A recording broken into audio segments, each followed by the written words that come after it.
கேள்வி பார்வையாளருக்கு வணக்கம். இந்த நேர்காணலில் நான் சந்திக்க இருக்கும் சிறப்பு விருந்தினர் அண்ணா திராவிட மக்கள் முன்னேற்ற கழக பொதுச் செயலாளர் வழக்கறிஞர் பசும்பொன் பாண்டியன் அவர்கள். வணக்கம். வணக்கம். இந்த தேர்தலில் பெரிதும் எதிர்பார்க்கப்பட்ட பிரதான அதிமுக, திமுக 2 கட்சிகள் தோல்வி அடைந்திருக்காங்க. புதிதாக வந்த தாவேக வெற்றி பெற்றிருக்காங்க. இந்த கடந்த 50-60 ஆண்டு கால வரலாறுல பார்த்தோம்னா திராவிட கட்சிகள் இன்னொரு புதிய கட்சிகிட்ட தோற்றது இதுதான் முதல் முறையாக இருக்குன்னு நினைக்கிறேன். திமுக, அதிமுக எந்த இடத்துல சர்க்கிள் ஏற்பட்டிருந்தது சார்? முதலில் நடைபெற்ற 1952ஆம் ஆண்டு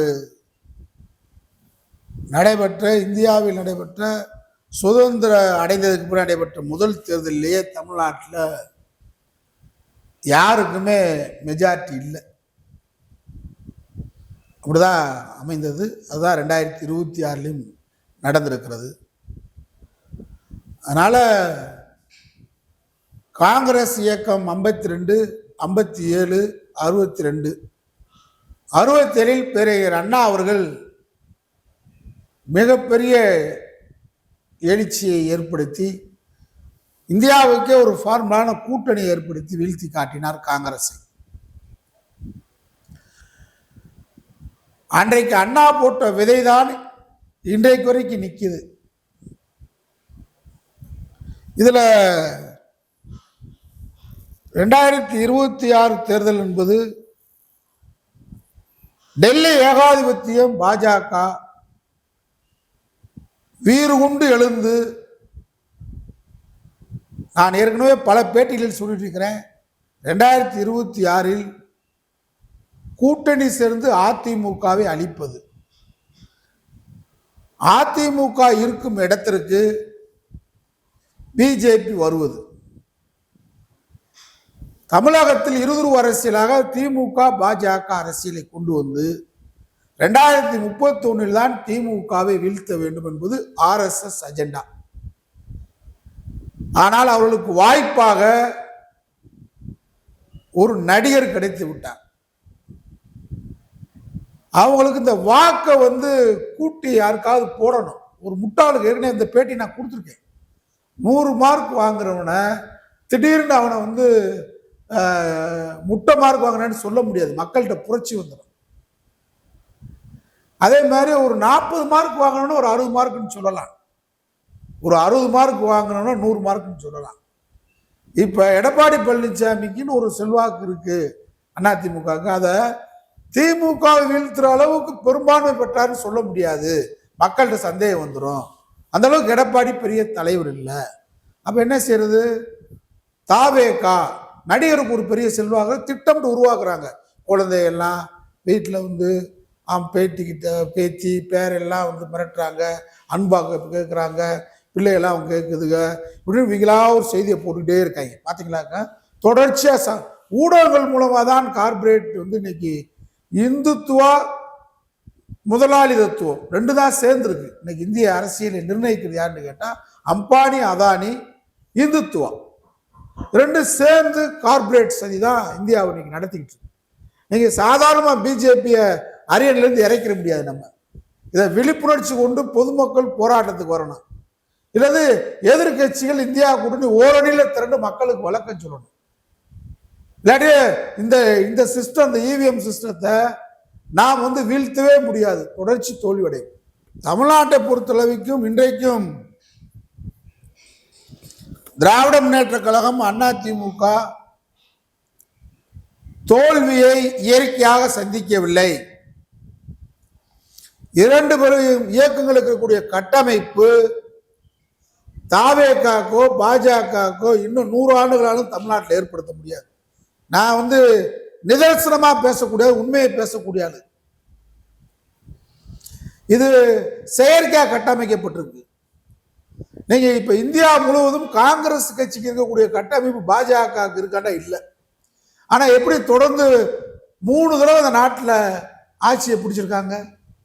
விளம்பரம், ஊடக வெளிச்சம், பொய், கடவுள் பிரச்சாரம், மத பிரச்சாரம், மக்களை மூட நம்பிக்கை. இந்த நாட்டை சர்வதிகார நாட்டை ஆக்குறதுக்காக பாஜக சதி. நீங்க குஜராத் மாடல் சொன்னாங்களே, இப்ப குஜராத் மாடலை பத்தி பேசுறாங்களா? ஒரு பொருளாதார மாடலும் கிடையாது குஜராத்ல. குஜராத்துக்காரன் இங்க பிழைக்க வந்திருக்கான், தமிழ்நாட்டில் பிழைக்க வந்திருக்கான், பீகாருக்காரன் தமிழ்நாட்டில் பிழைக்கிறான். ஆனா இந்தியா முழுவதும் அவர் முதலமைச்சரா மோடி இருக்கும்போது குஜராத் மாடல் ஊடகங்கள்ல காண்பித்து குஜராத் போல் நாட்டை இந்தியாவை கொண்டு வந்துவார் சொல்லி ஏமாற்றி இங்கே அவங்க தொடர்ந்து பிரச்சாரம் பண்ணாங்க. தமிழ்நாட்டில் எடுக்கல. முருகன் பிரச்சனை ஆரம்பிச்சாங்க. அண்ணாமலை விட்டு தினசரி ஒரு பொய் புகார் கொடுத்தாங்க. எதுவுமே இங்க நடக்கல. எதுவுமே இங்க நடக்காதுன்றதை உளவுத்துறை தெளிவாக சொல்லிருச்சு. தமிழ்நாட்டில் வாழ மக்கள் கடவுள் நம்பிக்கையாளர்கள், இறை நம்பிக்கையாளர்கள். ஆனால் நிச்சயமாக இறை நம்பிக்கைக்காக பிஜேபிக்கு வாக்களிக்க மாட்டார்கள். அவர்கள் சமூக நீதியை நிலைநிறுத்தக்கூடிய மக்கள் அப்படின்றத உளவுத்துறை தெளிவாக சொல்லிடுச்சு. RSS காரங்க ஒரு 1000 பேர் தமிழ்நாட்டில் 10 வருஷமா இறங்கி பிரச்சாரம் பண்ணிட்டு இருக்காங்க, தகவலை சொல்லிட்டு இருக்காங்க நாக்பூர் தலைமைக்கு. இந்த நிலையில பாஜக இந்த நிலையை எடுத்துச்சு. இப்ப அவங்களுக்கு EVM இயந்திரத்துல தில்லுமுள்ளு போலணும், அதுக்கு ஒரு கட்சி தேவை. அப்ப அதுக்கு தாவேகாவுக்கு மிகப்பெரிய செல்வாக்கு இருக்கிறதாக ஊடகங்களில் வெளிச்சத்தை காண்பித்து, ஊடகங்களில் பிரச்சாரத்தை காண்பித்து, அவர் கொள்கை எதிரி பிஜேபின்னு சொல்லிக்கேன்னு சொல்லிட்டு கொள்கை எதிரி பிஜேபியுடைய திட்டத்தை அவர் என்ன செஞ்சிருக்காரு? பெரிய ஆபத்தான சூழ்நிலை வாழ்ற தமிழ்நாட்டு மக்களே,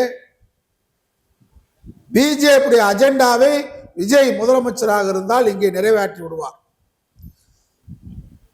மிகப்பெரிய போராட்டம் தமிழ்நாட்டில் விஜய் எதிர்த்து நடக்கும். ஜனநாயக புரட்சி இங்கே அண்மைய வெகுமுறையில் நடக்கும். ஏன்னா விஜயை வச்சுதான் பிஜேபி நினைக்கிற அத்தனை திட்டத்தையும் நிறைவேற்ற நினைக்கிறான். அதற்கு காரணம் தலையணை மந்திரம். எப்பொழுதுமே பிராமணர்கள் தலையணை மந்திரம் ஓதிதான் காரியங்களை சாதிப்பார்கள். அந்த தலையணை மந்திர விஜய்க்காக தான் திரிசா. அவர் ஒரு பிராமண பெண், பாலக்காட்டு பிராமண பெண். இங்கே சூத்திரதாரி யார் என்று கேட்டால் விஜயை அந்த அம்மா மூலமாக ஆரியம் இங்கே இறங்குகிறது. ஆரியம் காரியத்தை செய்ய துடிக்கிறது. எந்த வழியும் நடக்க போறது இல்லை. புதிய கல்விக் கொள்கையை கொண்டு வர போறாங்க. பாஜக நிறைவேற்ற முடியாம தடையா இருந்த திமுக தடையா இருந்தது அனைத்தையும் விஜய் மூலமாக அரங்கேற்ற துடிக்கிறது. படிப்பு எதற்கு உனக்கு என்று கேட்டான் பெண்களுக்கு ஆரியம். படிப்பு பெண்களுக்கு வேண்டும், அடுப்பதும் பெண்களுக்கு படிப்பதற்கு என்று கேட்கும் போது இங்கே படிப்பு வேண்டும் என்று சொன்னது பெரியாரும் திராவிடமும். அந்த திராவிடம் தான் இன்றைக்கு பெண்களை படிக்க வைத்தது. அந்த திராவிடத்துக்கு எதிராக இன்றைக்கு பெண்கள் வாக்களிச்சிருக்கீங்க. நீங்கள் படிப்பதற்கு நான் முதல்வர் திட்டம் கொண்டு வந்தது திராவிடம். பல்வேறு கல்லூரிகளை கட்டியது திராவிடம். இடஒதுக்கீடு மூலமாக உங்களை படிக்க வைத்து அழகு பார்த்து இன்னைக்கு உலகம் முழுவதும் தமிழர்கள் இன்றைக்கு வேலைக்கு செல்கின்ற காரணம் திராவிடம். திராவிட பயிற்சி, திராவிட கல்லூரி, திராவிடம் தந்த கொள்கை. ஆனால் அந்த திராவிடத்துக்கு எதிராக இன்றைக்கு யாரால் பயன்பெற்றோம் என்பதை அறியாமல் இன்றைக்கு எதிராக வாக்களித்திருக்கிறார்கள். ஆனால் வாக்களித்தவர்கள் சதவீதம் குறைவு. தவறாக புரிந்து வாக்களித்தவர்கள் தவறு குறைவுதான். ஆனால் வாக்கு இயந்திரத்தின் மூலமாக ஒட்டுமொத்தமாக இளைஞர் சமூகமே ஐடி லெவலில் வாக்குறவங்க பூராமே நமக்கு எதிராக திராவிடத்துக்கு எதிராக வாக்களித்தார்கள் என்ற ஒரு மாய தோற்றத்தை உருவாக்கி ஒரு வெற்றியை, செயற்கையான வெற்றியை, நாட் நேச்சுரல் சக்சஸ் உருவாக்கியிருக்காங்க. எந்த அளவுக்கு இப்ப உருவாகியிருக்காங்களோ அந்த அளவுக்கு அடித்து நொறுக்கப்படும் விரைவில். இந்த வெற்றி தூள் தூளாக. இது மாயஜால் உருவாக்கத்தை பற்றி காணல் நீர். திராவிடம் இங்கே என்றைக்கும் தோற்காது. திராவிடத்தால் எழுந்தோம், திராவிடம் வீழாது, வீழ விடமாட்டோம். திராவிட கருத்தில் இங்கே நிலைபெறும். திராவிடத்தை தவறுதலாக கையில் எடுத்தவர்களால் நமக்கு ஏற்பட்ட விலை இன்றைக்கு இந்த சறுக்கல். அதிமுக ஒரு திராவிட இயக்கம் தான். 69% இடஒதுக்கீடை அம்மையார் ஜெயலலிதா கொண்டு வந்தார். எடப்பாடி கூட 11 மருத்துவக் கல்லூரியை கொண்டு வந்தார். ஆனா அந்த கட்சியுடைய சர்வதிகார போக்கு, தான் என்ற அகம்பாவிதம், நான் தான் அதிமுக, வரலாறுல நான் அப்படின்ற வார்த்தையை பயன்படுத்துள்ள அனைவருமே தோல்வியை கண்டிருக்கிறார்கள். ஐ ஆம் த ஸ்டேட், ஐ ஆம் த கிங், நானே மன்னன் நானே அரசன் என்று சொன்ன லூயி மன்னர்கள் எல்லாம் மக்களால் புரட்சிகரமாக தூக்கி எறியப்பட்டிருக்கிறார்கள். ஜனநாயகத்தில் ஒரு ஜனநாயக இயக்கம் அதிமுக. அம்மாவுடைய மறைவுக்கு பின்னாடி நீங்க 11வது தோல்வியை சந்திக்க போறீங்கன்னு சொல்றோம். தொடர்ந்து நீங்கள் அம்மா மறைவுக்கு பின்னாடி தோல்வியை சந்திச்சுட்டு வரீங்கன்னு சொல்றோம். தொடர் தோல்வி பழனிசாமி, 10 தோல்வி பழனிசாமின்னு சொல்றோம். சின்னம்மா சசிகலா, ஓபிஎஸ், டிடிவி, செங்கோட்டைய எல்லாத்தையும் ஒருங்கிணைந்த அதிமுக நடத்துங்கள், வலுவான ஒரு பேர் இயக்கம். அந்த இயக்கத்துக்கு இன்னும் வேர் இருக்கு. அந்த வேரை யாரும் அழிக்க முடியாது. ரெட்டலைக்குன்னு ஒரு வேர் இருக்கு. ஜனநாயகத்தில் அதிகாரங்களை பகிர்ந்து கொள்ளலாம். யான் கண்ட இன்னும் வையகம் பெற வேண்டும் என்ற அடிப்படையில் அதிமுகவை நடத்துங்கள் என்று எவ்வளவோ முறை சொன்னோம். அவர் கேட்கல. மக்கள் இதெல்லாம் விரும்பல. அவர் நடந்து கொண்ட முறை, அவர் காலில் ஊர்ந்து தவழ்ந்து சென்று பதவியை வாங்கிவிட்டு அவங்களுக்கு நன்றி கடை இல்லாமல் இருந்தாங்க. இப்போ சின்னம்மா அவங்களும் வேட்பாளரை போட்டு நிறுத்தி தோக்கடிக்கிறாங்க. இந்த தென் மாவட்டத்தில் நீங்க ஜெயிக்கவே முடியாதுன்னு சொன்னோம். ஒரு சீட்டு கூட வர முடியல. இது 2024 நாடாளுமன்ற தேர்தலில் உங்களுக்கு பாடம் போட்டியாச்சு. தெற்க டெபாசிட் போயிருக்கீங்கன்னு சொல்றான். யார் பேச்சுமே கேட்கலன்னா ஒரு மிகப்பெரிய இயக்கத்தை சர்வதிகார பறைக்கு அழைத்து சென்று ஒரு தோல்வியை சந்தித்திருக்கு. இதுவரைக்கும் அதிமுக வரலாறுல 1977 இருந்து 10 ஆண்டுகள் எதிர்கட்சியா இருந்ததே இல்லை. 5 வருஷம் இருந்திருக்கு, திரும்ப வந்துடும். திமுகவுக்கு தேர்தலில் தோல்வியை பற்றியும் கவலை இல்லை, வெற்றியை பற்றியும் கவலைப்படாத இயக்கம். தேர்தலுக்காக தோற்றுவிக்கப்பட்ட இயக்கம் அல்ல திமுக. அண்ணா திமுக அப்படி இல்லை.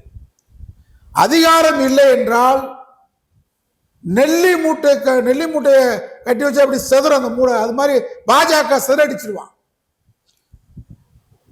அவனே எல்லா வேலையும் பார்த்து புரோக்கர் வேலை பார்த்து தாவேக்காக கொண்டு போய் சேர்த்துருவான் எல்லாத்தையும். செங்கோட்டையை சேர்த்து விட்டது அவன் தான், தாவேக்காக. டெல்லிக்கு நிர்மலா சீதாராமனை சந்திக்க எடப்பாடி பழனிசாமி இருந்து செங்கோட்டையை வர சொல்லி ஆலோசனை நடத்தி தாவேக்காக அனுப்பிச்சு விட்டது பாஜக. இப்பொழுதும் ஒத்து வரலன்னா அதிமுக உடையும். வேலுமணி தலைமையில் ஒரு 20 பேரை உடைச்சு நாங்க தான் உண்மையான அதிமுகன்னு சொல்லி விஜய்க்கு ஆதரவாக சென்று துணை முதல்வராக வேலுமணி தயாராகிட்டு இருக்காரு, பேசிட்டு இருக்காங்க. எத்தனை சுக்குநூறா உடைக்கிறது அதிமுக? சுயநல போக்கு தானே. இனி எடப்பாடி பழனிசாமி 5 வருஷம் தாக்கு பிடிப்பாரா? அதனால ஆனா அதிமுகவுக்கு வாக்கு வங்கி சிதறவில்லை. 28% மேல வந்திருக்கு. நாடாளுமன்ற தேர்தலில் வாங்கின கூட வந்திருக்கு. ஆனால் தலைமை மீது நம்பிக்கை இல்லை, சரியான தலைமை இல்லை. பாஜக கொத்தடிமையா இருக்கிறார். அது மாதிரி திராவிட முன்னேற்ற கழகத்தை பொறுத்தளவில் தேர்தலுக்காக தோற்றுவிக்கப்பட்ட இயக்கம் அல்ல. பெரியாரிடமிருந்து பிரியும் போது தேர்தலில் போட்டி போடாத இயக்கம் தான் திராவிட முன்னேற்ற கழகம். அண்ணா சொன்னார், திமுக என்பது ஒரு சமூக சீர்திருத்த இயக்கம், சோசியல் பொலிட்டிக்கல் மூவ்மெண்ட் தான் சொன்னார் அண்ணா. ஒரு சமூக சீர்திருத்த இயக்கம். 1956 திருச்சியில மாநாடு போட்டு தொண்டர்கள்ட்ட கேட்டார், வாக்குப்பெட்டி வச்சார், தேர்தலில் போட்டியிடுவோமா வேணாமான்னு. பெரும்பான்மையான தொண்டர்கள் தேர்தலில் போட்டியிட வேண்டும் என்று வாக்குச்சீட்டு முறையில் வாக்களித்ததுடைய தீர்ப்பின் அடிப்படையில் 57 தேர்தலில் போட்டியிட்டோம். 15 சட்டமன்றங்களை அன்றைக்கு வெற்றி பெற்றோம். 62ல 50 இடம் வெற்றி போட்டோம். அண்ணாவே தோற்றார். என்ன ஸ்டாலின் தோற்றார்ன்றீங்க? ஸ்டாலின் தோற்கடிக்கப்பட்டிருக்கிறார். அவர் தோல்வி அடையவில்லை. அண்ணா தோற்கடிக்கப்பட்டார். 50 பேர் ஜெயிச்சாங்க, அண்ணா தோத்தார். ராஜ்யசபா எம்பியா போனார். 67 ஆட்சியை பிடிச்சோம். 71 வரலாறு காணாத 180 இடம் பிடிச்சோம். ஆனா வெற்றி தோல்வி என்பது திமுக மாதிரி கடுமையா தோத்த இயக்கம் எதுவும் தமிழ்நாட்டில் கிடையாது. தோற்றால் துவண்டு விடுகின்ற இயக்கம் அல்ல, வெற்றி பெற்றால் வெறி கொண்டு ஆடுகின்ற இயக்கமும் அல்ல. அது நமக்கு தெரியும். 91 துறைமுகத்தில் கலைஞர் மட்டும், எழும்பூர்ல பரிதிகளை ஒழித்து 2 பேர் தான் ஜெயிச்சாங்க. 232 இடம் அதிமுக வெற்றி பெற்றது. 96 திமுக திரும்ப வெற்றி பெறலையா? ஏன்னா பேஸ் மட்டும் சரியா இருக்கு. தாவேக்காக்கோ பாஜகக்கோ காங்கிரஸுக்கோ இங்க இருக்கிற மற்ற கட்சிகளுக்கெல்லாம் பேஸ் மட்டும் சரியில்லை. அதிமுக எப்படி நீங்க போட்டாலும் அதிமுகவுக்கு 28% ஓட்டு 30% ஓட்டு இருக்கு. ஒழுக்கமான தலைமையா இருந்தா 40% மாறும். திறமையான தலைமையா இருந்தா ஆட்சியை பிடிக்கலாம். இந்த தடவை ஆட்சிக்கு எதிரான அலை அதிமுகவுக்கு தான் போயிருக்கும். எடப்பாடி கட்சியை ஒழுங்கா நடத்தல. அகம்பாவதும் திமிரு ஆணவம் கொழுப்பு, அதனால தோல்வி. அதுபோக இயந்திரத்தில் அவங்க எடப்பாடி வர வேணான்னு சொல்லிட்டு கூட இருந்தே அவங்க அதிமுக, அவங்க நினைச்சது அதிமுக தடவை முடிச்சிடணும். அடுத்த தேர்தலில் திமுக நினைச்சாங்க. இந்த நடிகர் சிக்கனதை வச்சு 2 திராவிட இயக்கத்தையும் ஆட்டங்கான் பண்ணிக்குது. பாஜக கனவு பலிக்காது. கோளாறு இருக்கு அதிமுக. எதிர்கட்சியா செயல்படல. அவரு ஒற்றை தலைமை வேணும்னு கேட்டாரு. பொதுச் செயலாளரா 5 ஆண்டுகள் அதிமுக பொதுச் செயலாளரா செயல்படல. ஓபிஎஸ் ஒழிக்கிறது, டிடிவியை காலி பண்றது, அப்புறம் டிடிவியை சேர்க்கிறது, செங்கோட்டையனை விரட்டுறது, நீதிமன்றத்துக்கு கட்டளை யாருக்கு சொந்தம் போறது, சசிகலா விரட்டுறது. எதிர்கட்சி வேலையை மக்களுக்கான வேலையை பார்க்கவில்லை. அதனாலதான் அங்க சறுக்கல். கட்சி அப்படியே இருக்கு, நிர்வாகம் அப்படியே இருக்கு, கிளைக்கழகம் இருக்கு, மாவட்ட கழகம் இருக்கு. திறமையான ஒரு தலைவன் உருவானால் அந்த கட்சியை நடத்தி கொண்டு வர முடியும். தாவேக்கா அதிமுக நிற்க முடியாது. இன்னைக்கு சொல்றேன், பேஸ்மெண்ட் அவங்களுக்கு இல்லை. பாடி ஊதி போயிருக்கு. தாவேக்காக்கு பேஸ்மெண்ட்டும் கிடையாது. எப்போ வேணாலும் அந்த பாடி கீழே விழுந்துடும். பேஸ் வேணும். திராவிட இயக்கத்துக்கு திராவிட கொள்கை நீர்த்து போகாத கொள்கை. திராவிடத்தை யாராலும் வீழ்த்த முடியாது. திமுக என்ன நடந்தது? 2017 தளபதி ஸ்டாலின் தொடர் வெற்றியை கொண்டு வந்தார். தொடர் வெற்றியை கொண்டு வரும்போதெல்லாம் பாராட்டிட்டு இப்ப நம்ம விமர்சனம் பண்ண அவர் திட்ட தயாரில்லை. விமர்சனத்தை ஏற்றுக்கிறோம்.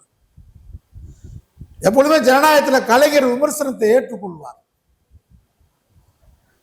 நம்முடைய முதலமைச்சர் ஸ்டாலின் விமர்சனத்தை ஏற்றுக்கொள்ளக்கூடிய இது கிடையாது. நான் அவர்கிட்ட நெருக்கமா பழகினவர்.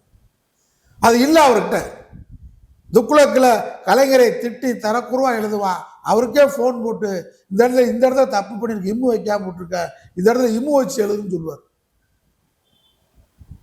அதனால தொடர் வெற்றி. இந்த தோல்விக்கு காரணம் ஆட்சி அணுகுமுறையிலும் கட்சி நடவடிக்கையிலும் சுணக்கம். பொதுமக்கள் மத்தியில், இளைஞர்கள் மத்தியில், ஜென்சி அடுத்து வர்றான் பார்த்தீங்கன்னா, அவங்ககிட்ட ஒரு வெறுப்பு இருந்தது. இயந்திரத்தில் மட்டும்தான் கோளாறுன்னு நான் சொல்லிட்டு போக விரும்பல. ஜல்லிக்கட்டு புரட்சி மாதிரி ஒரு குறிப்பிட்ட இளைஞர்கள்ட்ட இந்த ஆட்சிக்கு எதிரான மனநிலை இருந்தது. இதை நம்ம ஒத்துக்கிறோம். முதல் நான் ஏற்கனவே பேசியிருக்கேன்.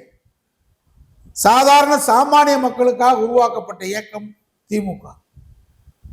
ஆலமரத்து அடியிலும் குடிசையிலும் வாழ்ந்தவனுக்காக உருவாக்கப்பட்ட இயக்கம் திமுக. இன்னைக்கு விஜய் தனக்கு ஓட்டுநர் அதனுடைய மகனை எம்எல்ஏ ஆக்கியிருக்காரு. ஆட்டோ ஓட்டுநரை எம்எல்ஏ ஆக்கியிருக்காரு. பிரச்சாரத்துக்கே வரல. இன்னும் சொல்லணும்னா பல தொகுதிகளுக்கு பிரச்சாரத்துக்கே போகலை. இப்போ ஓப்பனாக சொல்லணும்னா சென்னையில் 16 தொகுதியில் 14 தொகுதி வெற்றி பெற்றிருக்காங்க. அந்த 14 பேரை கேட்டாலே இந்த பேரே தெரியாது விஜய். அவர் அந்த அளவுக்கு தானா கூடாதான். அதனாலதான் அவர் வந்து பேர்லாம் வாசிக்க அவருக்கு பொறுமையான ஆளும் கிடையாது. மேடையில் ஏற்றி அவங்களை அறிமுகப்படுத்துறதுக்கு அவரால் முடியாது, பிரச்சாரம் செய்ய முடியாது. வீம்புக்கு கொண்டு வந்து பாஜக நிறுத்திருக்கு அவரை. இவ இந்த 14 பேரை சொல்லுங்க, தொகுதியும் அந்த தொகுதியில வெற்றி பெற்றிருக்கக்கூடிய எம்எல்ஏ பேர் அவங்க 234 105 பேர். அப்புறம் சொல்லட்டான் 105 எடப்பாடியை கேட்டா அவர் ஜெயிச்ச எல்லாத்தையும் சொல்லுவார். ஸ்டாலினை கேட்டா மனப்பாடமா தலைகளா சொல்லுவார். அது உணர்வு, இவருக்கு தெரியாது. 14 பேரை முதல் சொல்லட்டும், 105 பேர் அப்புறம் சொல்லட்டேன். ஆனா சாதாரண சாமானியமான ரோட்ல போன இப்ப நம்ம கருப்பியா இருக்காரு, சோழம் தான் ஜெயிச்சிருக்காரு. அதிமுக எம்எல்ஏ இருந்தாரு, அமமுக போனாரு, திரும்ப அதிமுக போனாரு. சீட்டு கிடைக்கலன்னு போவோமே போய் பார்ப்போம் போனாரு, அறிவிச்சு விட்டாங்க. 106 பேர் அப்படி அறிவிச்சால்தான். இவங்க எப்படி கொள்கை வழி, சமூக நீதி, பாஜக எதிர்ப்பு, மாநில சுயாட்சி இதெல்லாம் தெரியும். அதனால அப்படி சாதாரண சாமானிய மக்கள் அவங்களுக்கு என்ன உணர்வு இருந்துச்சுன்னு கேட்டா, விஜய்க்கு பின்னாடி போனவங்களுக்கு உதாரணத்துக்கு நான் மதுரையை சொன்னா எல்லாம் அவரே சொல்லிட்டு இருந்தாங்க. மதுரையில் இன்னைக்கு பெரிய அளவுல பொதுமக்கள் மத்தியில் மகிழ்ச்சி. தளபதி ஸ்டாலின் தோற்றதை கண்ணீர் மல்க பல பேர் என்கிட்ட சொல்றாங்க. அவர் தோற்றுருக்க கூடாதுங்க, மாற்றாரும் சொல்றாங்க, உழைத்தார். அந்த தொகுதியை நம்ம பார்த்தா ஒரு ஃபாரின், சென்னைக்குள்ளேயே ஃபாரின் மாதிரி இருக்கு. ஒரு தலை சிறந்த சட்டமன்ற உறுப்பினர் இந்தியாவிலேன்னு சொன்னா குளத்தூர் சட்டமன்ற உறுப்பினர் நம்முடைய ஸ்டாலினை தான் சொல்ல முடியும். அவர் எங்க சுத்திட்டு இருந்தாலும் குளத்தூர் போயிடுவார். மாசத்துக்கு ஒரு நாள் மருத்துவ முகாம். ஒரு மாவட்ட தலைநகரில் இருக்க வேண்டிய அனைத்து வசதியும் குளத்தூர்ல பண்ணியிருக்காரு. தோக்க வேண்டிய அவசியம் என்ன? ஆனால் திமுகவில் அண்மை காலமாக நடந்து கொண்ட விதம், குறுநில மன்னர்கள் போன்று நடந்து கொண்டார்கள் மாவட்ட செயலாளர்கள், மந்திரிகள். நான் தான் சொல்ல, இப்ப நம்மளாம் இருக்கோம், பொதுமக்களோட பொதுமக்களா வாழ்ந்துட்டு இருக்கிறோம். திமுகவில் மாவட்ட இளைஞர் சேர்ந்தேன், மாவட்ட மாணவனி செயலாளர் இருந்தேன், தொடர்ந்து அதிமுக பொறுப்பில் இருந்தோம். இப்போ தனி கட்சி தலைவராக அண்ணா திராவிட மக்கள் முன்னணி தலைவராக இருக்கிறோம். சாதாரண சாமானிய மக்களுக்கு எப்போனாலும் நம்ம வீடு திறந்துருக்கோம். என்ன கேட்டு வரப்புறம் போலீஸ் ஸ்டேஷன் பிரச்சனை, ஆஸ்பத்திரி, வேற ஏதாவது நன்கூட, வேற என்ன பொதுமக்கள் பெருசா கேட்டு வர போறாங்கன்னு சாக்கடை அடைச்சி வச்சு ரோடு தான் இருக்கு. வேற அடிப்படை பிரச்சனைகளை கேட்டு வருவாங்க தவிர எனக்கு மாட மாளிகை கட்டி கொடுன்னு கேட்டா பொதுமக்கள் வர போறான். ஆனா மதுரையில் தீபாவளி மாதிரி ஒரு தொகுதி தோல்வியை மட்டும் மக்கள் கொண்டாடுறாங்க. யாரும் எதிர்பார்க்கல. அமைச்சராக இருந்த மூர்த்தி தொகுதியை. ஆனா அதே இடத்துல பிடிஆர் தோற்றது வருத்தப்படுறாங்க. தோக்கடிக்கப்பட்டிருக்காங்க இயந்திரத்துல, வாக்கு இயந்திரத்துல. ஆனா மூர்த்திக்கு வந்து இவ்வளவு கடுமையான அதிருப்தி. காரணம் என்ன? கட்சிக்காரனை பூரா அவன் இவன் போடா கோத்தாங்க அம்மா ஜாதியை சொல்லி பேசுறது. கோடான கோடி பணத்தை கண்ணுக்கு முன்னாடி சம்பாரிச்சு மாட மாளிகைகள், திருமண மாளிகைகள், பத்திரம் பதிய போறா மக்கள், சாதாரண சாமானிய மக்கள் தான் போறான். அவங்க லஞ்சம் கொடுத்து வந்து தான் பதிகிறாங்க எல்லா பத்திர ஆஃபீஸ்லையும். அப்ப அவர் கண்ணுக்கு முன்னாடி சாதாரணமா இருந்தவர் இன்னைக்கு உயர்ந்ததை பார்க்கிறான். அளவு இருக்கிற ஒரு மனிதன் வாழ்றதுக்கு. மேற்கு தொகுதியில ஒரு கட்சிக்காரங்க நூற்றுக்கணக்கானவர் இந்த இயக்கத்துக்கு போராடினவன், இந்த இயக்கத்துக்காக பாடுபட்டவனா இருக்கான். நீ ஒரு தம்பியை கொண்டு வந்து போடுற. அவர் தொகுதிக்காக அறிமுகம் இருக்கணும்ல, கட்சி வேலை பார்த்துருக்கணும்ல, மக்களுக்கு அறிமுகம் இருக்கணும்ல. இதுல என்ன நடந்துச்சு? தாவேக்கானால ஒரு இந்த இயந்திர மிஷின்லயோ ஏதோ தப்பு பண்ணா என்ன நடந்துச்சுன்னா, சாதி மதங்கள் கடந்து அண்ணா அறிவித்ததை போன்று வேட்பாளர்கள் அறிவிக்கப்பட்டு வெற்றி பெற்றிருக்காங்க. அது ஒரு வகையில சந்தோஷம். தமிழ்நாட்டில் மதுரையிலாம் குறிப்பா மேலூர் தொகுதியில 30 ஆண்டுகள் கழித்து காங்கிரஸ் வெற்றி பெற்றதோட ஒரு பொது தொகுதியில RSS அந்த தொகுதியை களமிறக்கி அங்கே மிகப்பெரிய சாதி கலவரத்தை உருவாக்குறதுக்காக மேலூரை தேர்ந்தெடுத்துக்கிட்டு இருக்கான். அந்த ஊர்ல வெளியூர்ல இருந்து கொண்டு வந்து ஒரு தலித் வேட்பாளரை போட்டு பொது தொகுதியில வெற்றி பெற வைத்தது மகிழ்ச்சி. எந்த வகையில் அது ஒரு பெரிய சந்தோஷம். திருமங்கலத்துல உதயகுமாரை காலி பண்ணி விட்டாரு. எப்பொழுதும் தோத்துக்கிட்டு இருக்கிற மணிமாறன், ஏன்னா நம்முடைய சபரீசன் அங்க மட்டும் 4 தடவை வந்துட்டு போனார். எப்படியாவது தோக்கடிக்கணும், மணிமாறனை வெற்றி பெற வைக்கணும்னு அவர் இதே மாதிரி 234 தொகுதியும் போயிருந்தா வரவேற்றிருப்போம். ஆனால் எனக்கு தெரிய திருமங்கலத்துக்கு கூட 4 வந்துட்டு போனார். தோக்கடிச்சது ஒரு வகை மகிழ்ச்சி. சபரீசனுக்கு பாராட்டுகள் வைங்க. ஏன்னா அசைக்க முடியாத சக்தின்னு உதயகுமார் சொல்லிட்டு இருந்தார். அதை காலி பண்ணி விட்டார். ஆனால் மணிமாறன் அங்கே வெற்றி பெற்றது சபரீசன் உபயம். வேற மணிமாறன் களப்பணியாட்டினான்னா கிடையாது. உதயகுமார் மேலிருந்த வெறுப்பு, சசிகலா வேட்பாளர் வாங்கின வாக்கு, இது அங்கே வெற்றி பெற்றுச்சு. திராவிட மாடலும் திராவிட கருத்தியலும் நம்முடைய முதலமைச்சருடைய சாதனை அங்கே வெற்றி பெற்றிருக்கா? இதை நீங்க மறுபரிசீலனை பண்ணணும். திமுக குறுநில மன்னர்களை உருவாக்கியிருக்கீங்க. தளபதி ஒரு மாவட்ட செயலாளர் யார்ட்டையும் பேசுறது இல்லை. பூரா அவங்க கார்கிட்டே போக முடியாது. பூரா 10 கோடி காரு, 15 கோடி காரு, குறிப்பிட்ட ஆளு தான் கையில் வச்சுக்கிறது. நல்லது கெட்டது. இப்போ அவங்க தந்தையார் இறந்து போனார். அப்போலாம் எனக்கு தளபதி யாருன்னே தெரியாது. அவங்க அப்பா அவைத்தலைவர், நான் மாவட்ட இளைஞர் செயலாளர். அன்னைக்கு மாவட்ட செயலாளர் பொன்முத்துறாங்க. நாங்கள் காலையில் போட்டு இருந்து இரங்கல் கூட்டம் நடத்தி முடிச்சு தான் வந்தோம். ஆனால் நம்ம மாதிரி முக்கியமானவங்க வீட்டிலே ஒரு நல்லது கட்டுறதா கூட போகிறதில்லை. அப்படி யாருக்கு சாதாரண தொண்டனுக்கு போகிறேன் போறது இல்லை. அப்புறம் தோக்கடிக்கப்படுறோம்ல. மக்கள் கோபமாக இருந்தா. இப்போ நமக்கே எப்படின்னா, தமிழ்நாடு தெரிஞ்ச தலைவர்களாக இருக்கிறோம், சாதாரண சாமானிய மக்களோடு அன்றாட பழகுறோம். இந்த இயக்கத்திற்காக 27 முறை சிறை சென்றவங்க. நம்ம தொடர்ந்து திராவிட இயக்க கருத்தியலை முன்னெடுக்கிறோம். நம்மை போன்றவர்களுக்கு இந்த நிலைமைன்னா சாதாரண எப்படி ஒத்துக்குருவான்? இப்போ நான் தப்ப சரி, ஐ பெரியசாமி வெற்றி பெற்றிருக்கிறார். நான் அந்த தொகுதிக்கு அவருக்கு பிரச்சாரத்துக்கு போனேன். ஆனால் துணை பொதுச் செயலாளர். அவர் மேலே அதிருப்தி இருந்தாலும் பெரும் அதிருப்தி இல்லை. காரணம், அவர் தொடர்ந்து தொகுதிக்கு நல்லது கெட்டது அனைத்துக்கும் வந்து மக்கள்கிட்ட போறதாக சொல்றாங்க. அவர் ஊழல் ஆடினாலும் திரும்ப வந்துடுவாருன்றாங்க. அங்கே வெற்றி பெற்றது திராவிட இயக்கத்துடைய சாதனை, திராவிட மாவுடைய சாதனை. தமிழ்நாட்டிலே அங்கதான் அதிகமா திமுக வெற்றி பெற்று. அவர் மகன் செந்தில்குமார் வெற்றி பெற்றிருக்கிறார். திண்டுக்கல்ல பழனியிலிருந்து வந்து வெற்றி பெற்றிருக்கிறார். அங்கெல்லாம் பணம் கொடுத்தாங்கன்னா கொடுத்தாங்க, பணம்லாம் கொடுக்கணும்னு சொல்ல முடியாது. சேலை கொடுத்தாங்க, பணம் கொடுத்தாங்க, அது வேறு. ஆனால் அங்கே விசில் சத்தம் கேட்க முடியாததுக்கு காரணம், அங்க திராவிட மாடலுடைய சாதனைகளை சொன்னாங்க. திராவிட மாடல் முதலமைச்சருடைய சாதனை, திராவிட மாடல் தளபதி இருக்கக்கூடிய தொகுதியிலே எடுக்கக்கூடாதுன்றதுக்காக தான் தோக்கடிக்கப்பட்டிருக்காங்க. ஏவாவளி ஜெயிச்சிருக்காருன்னா பணம், கோடான கோடி பணம். திராவிட மாடல் சாதனை கிடையாது. நேரு ஜெயிச்சிருக்காருன்னா பணம், கோடான கோடி பணம், சாதனை கிடையாது. செந்தில் பாலாஜி ஜெயிச்சிருக்காருன்னா சாதனை கிடையாது. திமுக சாதனையை சொல்லி ஜெயிக்கல. 2 கிராம் நகை, 10,000 ரூபாய் வீட்டுக்கு. இப்படி இந்த வெற்றியும் நம்ம வந்து பெருசா கொண்டாட வேண்டியதில்லை.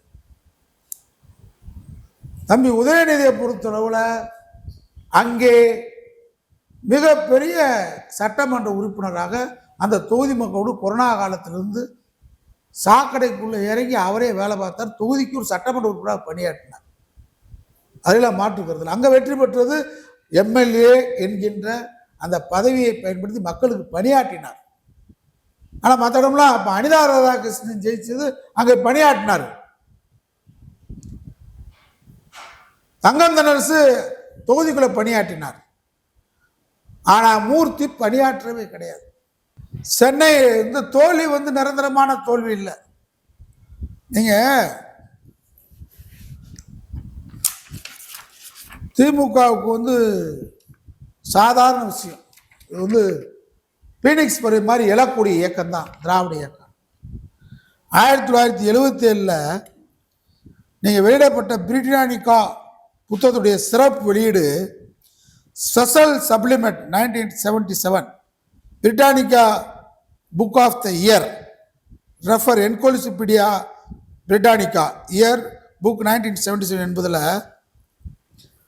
ரெப்ரேஷன் இன் இந்தியா என்ற தலைப்பில் பின்வரும் செய்தி சுட்டிக்காட்டப்படுகிறது. பக்கம் 85.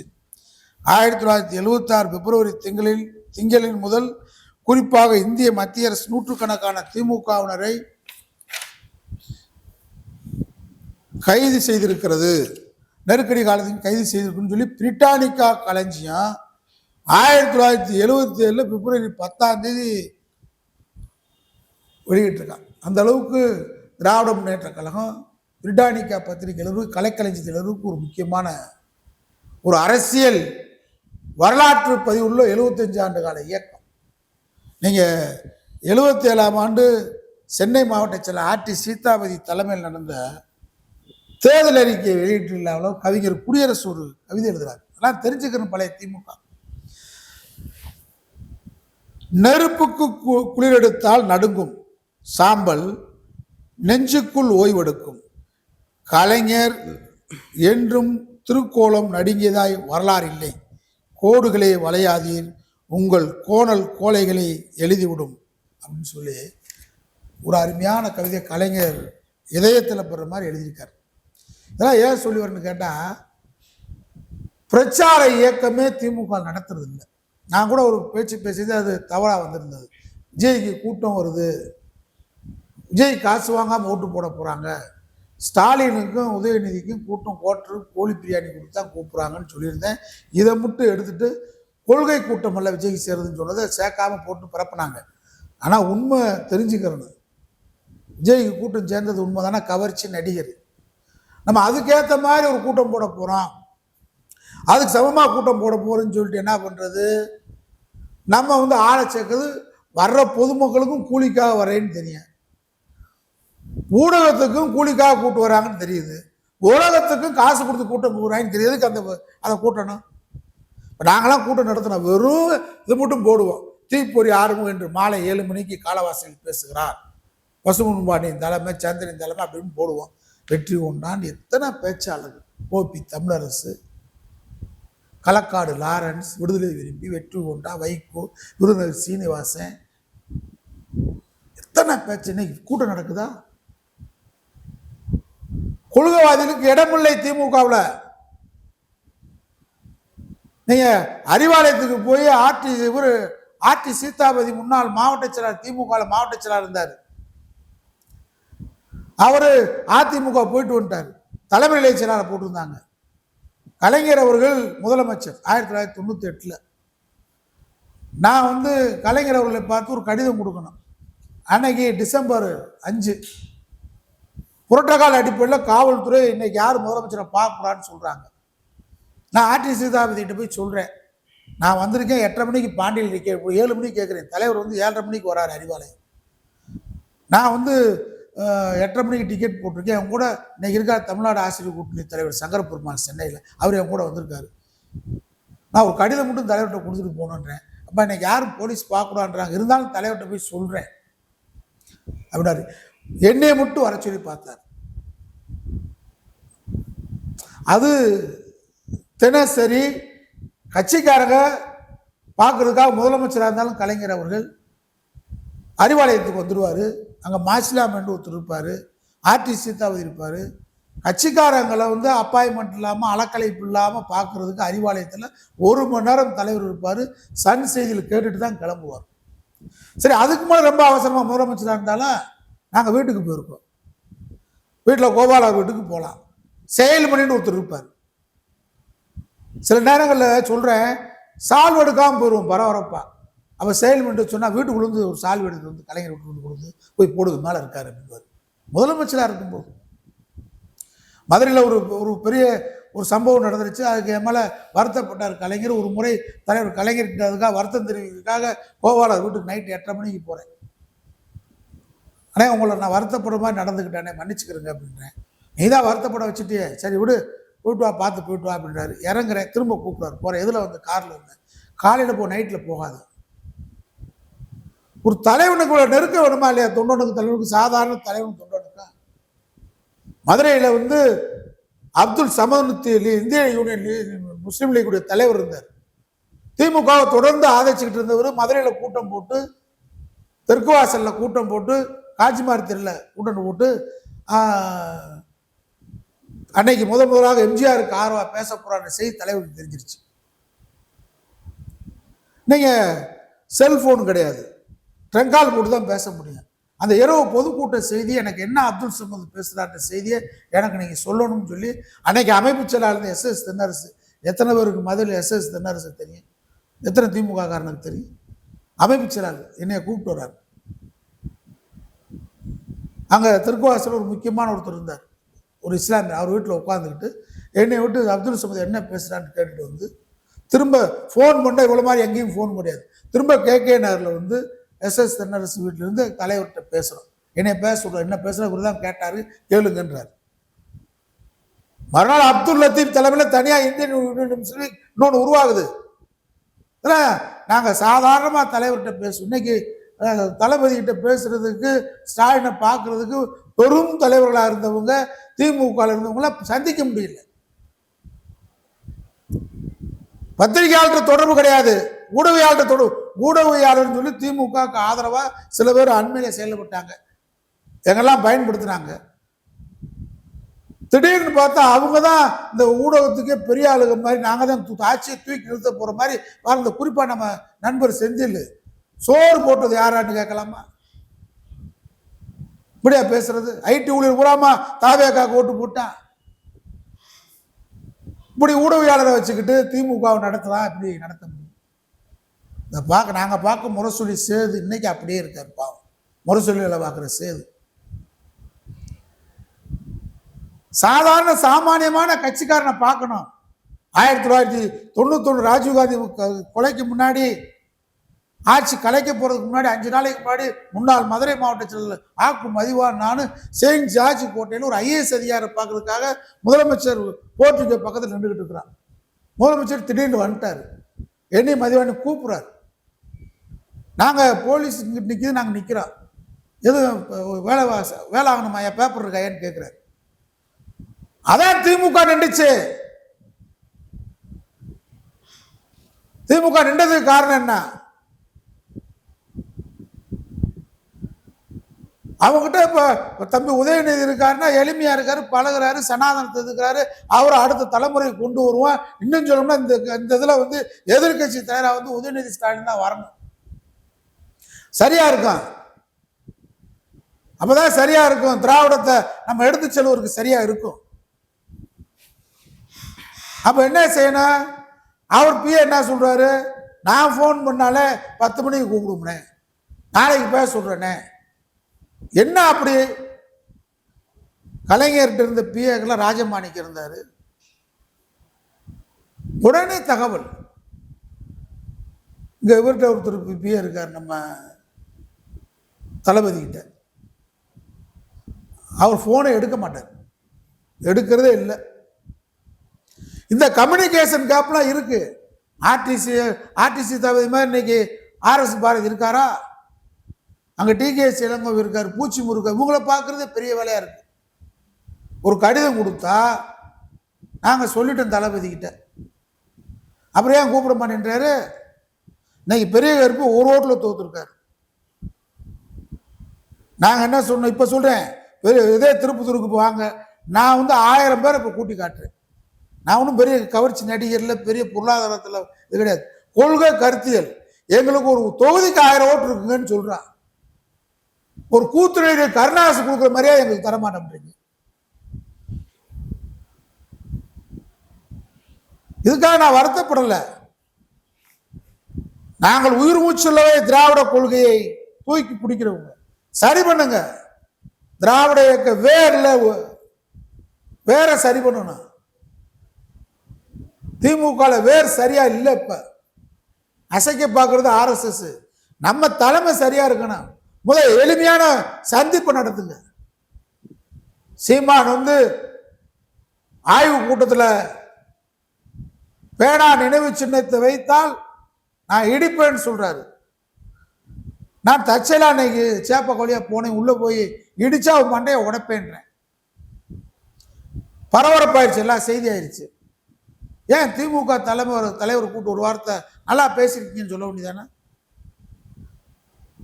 நான் வைகோ கூட பயணிச்சவன், அவரை விட்டு பிரிஞ்சிட்டேன். அவருக்கு ஒரு சின்ன பிரச்சனை, இப்போ அவருக்கு இல்லை, ஒரு கட்சியில் ஒரு பிரச்சனை. நான் அது சொந்தமாக பேசிட்டேன். உடனே ஃபோன் போட்டு நன்றி, என்னை பார்க்கும்போதெல்லாம் நன்றி சொல்றாரு. அதானே கான்சியஸ். திருமாவளவனுக்காக ஒரு பிரச்சனையில் பேசுறேன், 10 தடவை நன்றி சொல்றாரு மனுஷன். வீட்டுக்கே வர்றாரு. பொன்ராஜை இப்ப மிரட்டினாங்க தானா பூனா, நம்ம அப்துல் கலாமுடைய உதவியாளர், அவருக்காக பேசுறேன், உடனே போன்ல நன்றி. நீங்க சுபவீரபாண்டியன் ஐயாக்காக பேசுற ஒரு விஷயத்துல 6 தடவை கூப்பிட்டு நன்றி சொல்றாரு. நீங்க திமுக தம்பி உதயநிதிக்காக பேசி பாருங்க, களத்தில் இறங்கி பாருங்க, தலைமை ஸ்டாலினுக்கு இறங்குங்க. நாடு வீட்டுக்குள்ள கூப்பிட்டு சீமானிய மற்றவங்களை கூப்பிட்டு பேசுறது, உழைக்கிறவனும் கட்சிக்குள்ளி மதிக்கிறதுல, வெளியே இருந்து முழுமையா ஆதரிக்கக்கூடிய எங்க போன்றாலும் மதிக்கிறது, பேசுறதே இல்லை. அப்ப கருத்துக்களை கேட்டாதானே நீங்க கலைஞர் வந்து கருத்து கேட்பாரு. எவ்வளவு பெரிய கூட்டமா இருந்தாலும் என்ன இருந்தாலும் கூப்பிடுவார், பசுமன் வாங்கண்டுவார், எல்லா ஊர்லயும் ஆள் வச்சிருப்பாரு, எல்லா ஊர்லயும் பண்ணுவார். இன்னைக்கு திமுக குறுநில மன்னர் மாதிரி இருக்கு. யார் மாவட்ட செயலெல்லாம் பார்த்தா வேலாம் போய் சாதாரண ஆட்டோ ஓட்டுன திருவண்ணாமலை பார்க்க முடியுமா? கேட்டு 7 கேட்டு 10 கேட்டை தாண்டி போட்டு இருக்கு, 10 வாட்ச்மேன், 10 நாய், விதவிதமான நாய் இருக்கு. தோல்வி இயற்கையான தோல்வி இல்ல, செயற்கையான தோல்விதான். ஆனால் நாம் நடந்து கொண்ட விதம் இளைஞர்கள் மத்தியில திராவிடம் தான் இதுதான். மூர்த்தியை பார்த்து எப்படி இளைஞர்கள் நம்ம பின்னாடி வருவான்? அவன் நடவடிக்கையும் பங்களா, காசு, திருமண மண்டபம், என்ன பத்திரப்பதிவு துறையான கொள்ளையடிக்கிறதா? தளபதியை பார்த்து எப்படி வருவான்? மதுரையில் தாவூத்துன்னு ஒரு மாவட்டத்தில் இஸ்லாமியர் இருந்தார், சிம்மக்கல்ல உட்காந்துருப்பாரு. நாங்கள் காலையில் போவோம், போலீஸில் ஒரு பிரச்சனை அத்தாண்டுவான், நான் சைக்கிளில் போய் சைக்கிளுக்கு பின்னாடி உட்காந்து வந்துடுவார், ஸ்டேஷனுக்கு வந்து சொல்லிட்டு வருவார். திமுக உரம், நீங்க உரத்தை புறாமே இயற்கையான உரம் போட்டு வளர்க்கணும். நீங்க செயற்கை உரத்தை போடுறீங்க, செயற்கை உரம் நிக்காது. திமுக ஒரு சோதனைன்னா அவங்களாம் நிக்க மாட்டாங்க.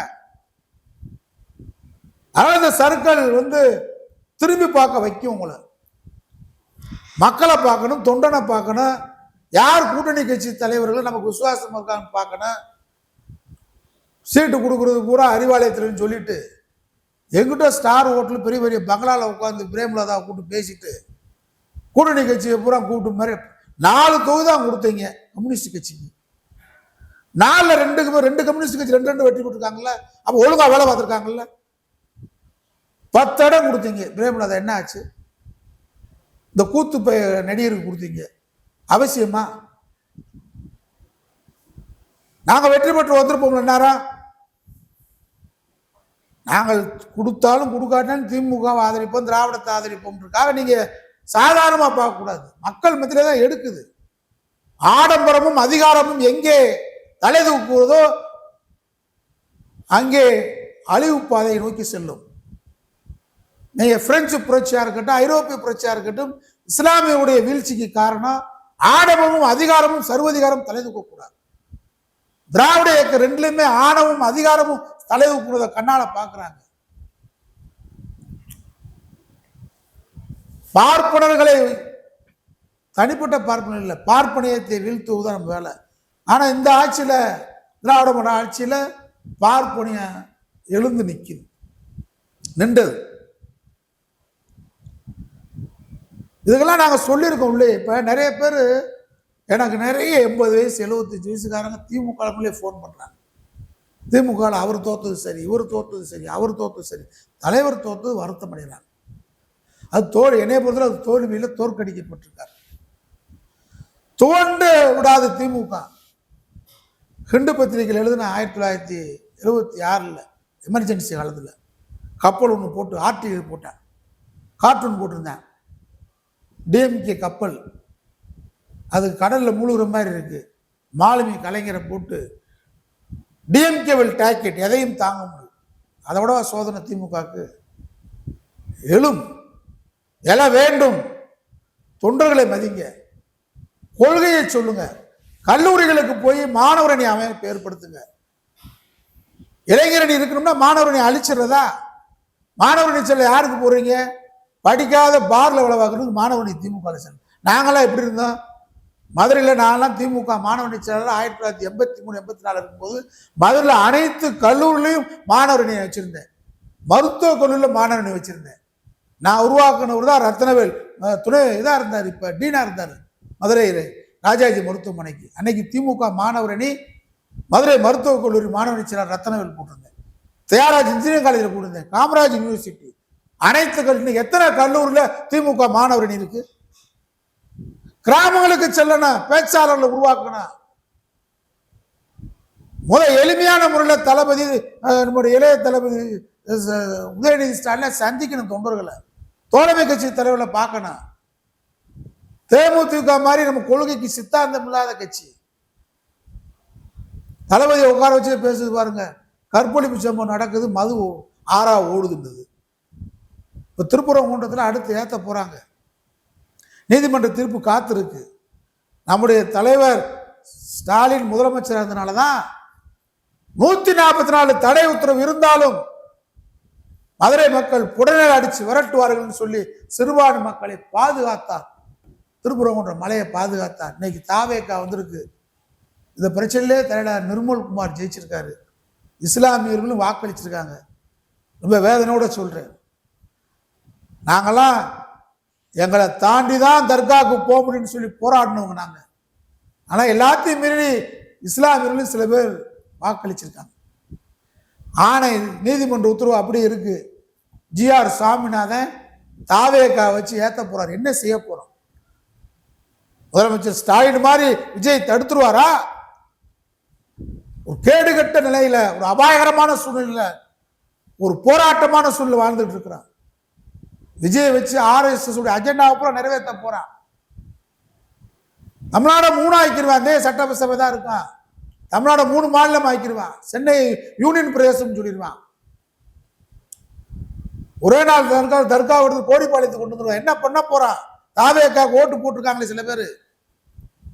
வேதனையோட சொல்றேன். முதலமைச்சர் தடுத்தார். மாநில உரிமைக்கு குரல் கொடுத்தார்.